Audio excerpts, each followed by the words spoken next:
Лоша храпит.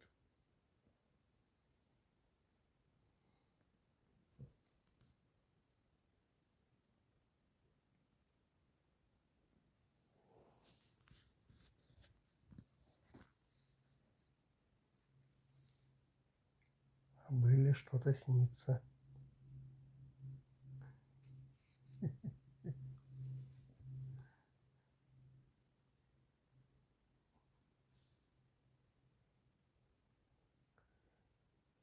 Вот так спят они.